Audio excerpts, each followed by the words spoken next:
दानी क्यों कहा गया?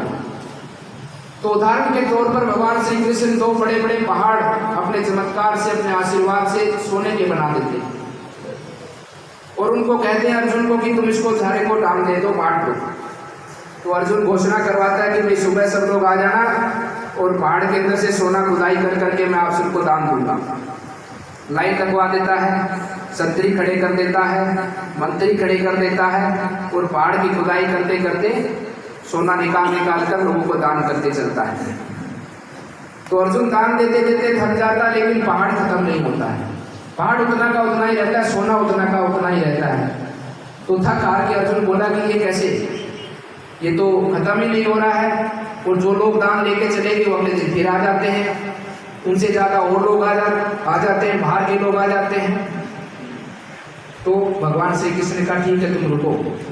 फिर कर्ण आते हैं और कर्ण को भगवान श्री कृष्ण कहते हैं कि आप इस जो सोने का पहाड़ है इसमें से दान दो। तो कर्ण उनको नतमस्तक होकर प्रणाम कर कहा कि मेरे पास तो कुछ नहीं है, लेकिन जब दाता देने वाले हैं, भगवान देने वाले, तो मेरा क्या है। उन्होंने घोषणा करवा दी कि भी फले स्थान पर फले गांव में पहाड़ है सोने का, जिसको चाहिए ले जाओ। और वो अपने घर चले गए, वो वहां पर मुड़कर नहीं आए। ये फर्क है अर्जुन और कर्ण की सोच में। कर्ण कभी अपना नाम नहीं करवाता, वो दान देने के स्थान पर केवल घोषणा करता है, लोगों को अवगत कराता है और ये कहकर कराता है कि ये भगवान का दिया हुआ है और आप सबके जितने हिस्से में, जितने आपके कर्म में है, ले जाओ। और उसके बाद में चला जाता हूँ, किसी के मुख से अपना नाम भी सुनना नहीं चाहता। मैं उसी प्रकार से आप सबको कहना चाहूँगा कि मैं घोषणा तो नहीं कर सकता, क्योंकि मैं भी एक संस्था का प्रतिनिधित्व करता हूँ और हमारी संस्था के कुछ नियम कानून हैं। लेकिन मैं आपसे वादा जरूर करता हूँ कि जो भी ये संस्था के पदाधिकारीगण जो भी विषय मेरे सामने रखेंगे उसको पूरी निष्ठा के साथ में पूरा करवाने का काम करूँगा। जितना भी ये रखेंगे, जितना भी कार्यक्रम रखेंगे, जितना भी योगदान ये मुझसे कहेंगे, वो किसी ना किसी माध्यम से, किसी ना किसी स्वरूप से, कुछ दादाजी से ले लूँगा, कुछ सीताराम जी से ले लूँगा, कुछ आप सब से ले लूँगा, क्योंकि मांगने का काम महाराज से, मांगने का काम इस संस्थाओं का है। तो दोनों मिलजुल के इस संस्था को निश्चित रूप से आगे बढ़ाएंगे और आने वाले समय पर एक अच्छे, क्योंकि ये समय, थोड़ी सी बात मैं आप सबके बीच में कहता हूँ, जब मेरे से प्रेमचंद जी मिले थे उस समय भी मैंने बात रखी थी कि अब जमाना बदल चुका है, नया टेक्नोलॉजी का जमाना आ चुका है। इन संस्थाओं को जोड़कर एक ऐसी संस्था का निर्माण करना होगा जो पूरे समाज में, समाज के अंदर बच्चों का चयन करे।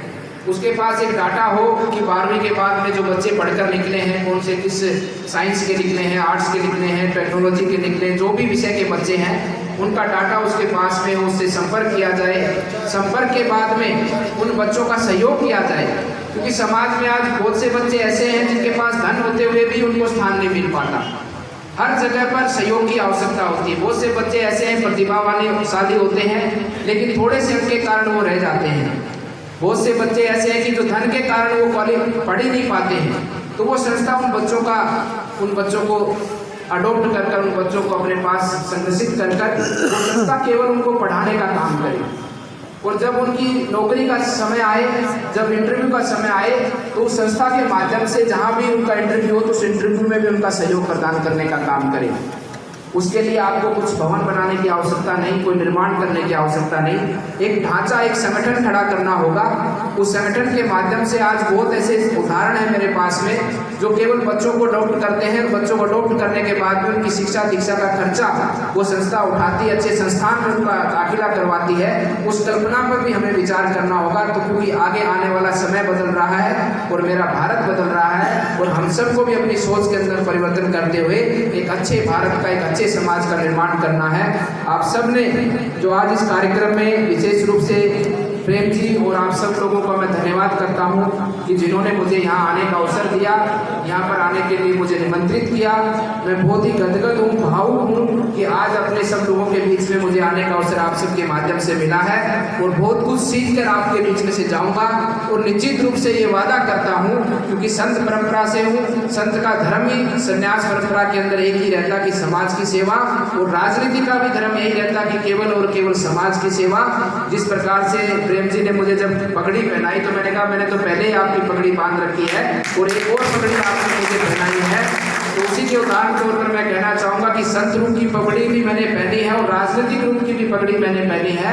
इन दोनों के अंदर पूरी निष्ठा से, पूरे विश्वास से, पूरे संकल्पित भाव से और पूरे समर्पित भाव से, बिना किसी लालच के केवल और केवल समाज सेवा के लिए समर्पित रहूंगा और आपके मान सम्मान को सदैव आगे बढ़ाने का काम करूंगा।